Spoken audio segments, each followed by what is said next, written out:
Okay, good morning again, everybody. Are you refreshed from coffee? Yes.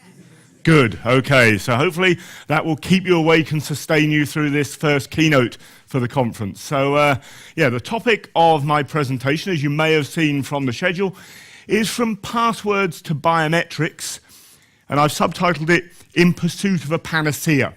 And I'm not going to suggest that we're going to find one, but nonetheless we'll have a look at the different opportunities that the different types of authentication technology can afford for us.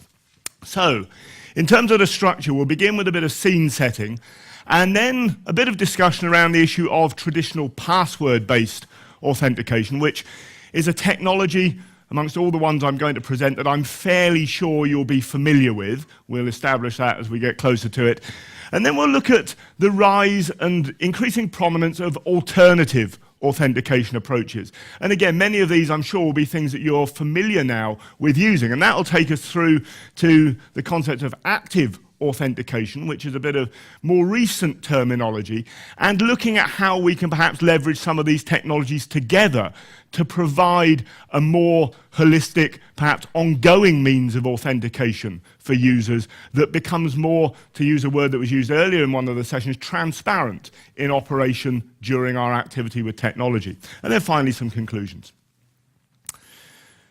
So I think it's fair to say that the authentication landscape for us as users has traditionally been dominated by secret knowledge approaches, things like the personal identification number, the PIN, and passwords. And I would go as far as to say that it's still largely dominated by those technologies. There are others there, but the majority things that we use are these traditional secret knowledge-based approaches.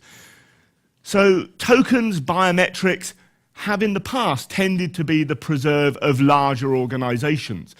But in more recent years, very much more recent years, they've begun, particularly in the case of the biometrics, to be something we're now beginning to see in our everyday, day-to-day technology.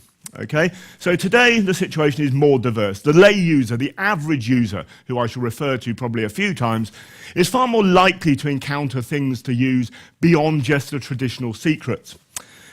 Alternative multi-factor approaches are now things that the average user will directly have had a chance to experience in their own lives, rather than just something that they might have read about in journals, magazines, or heard about on the TV. More people now have actually had first-hand experience of using these technologies. Now, the things that have driven the change, well, one is the increased security needs of certain types of services. So, for example, online banking is a good case in point where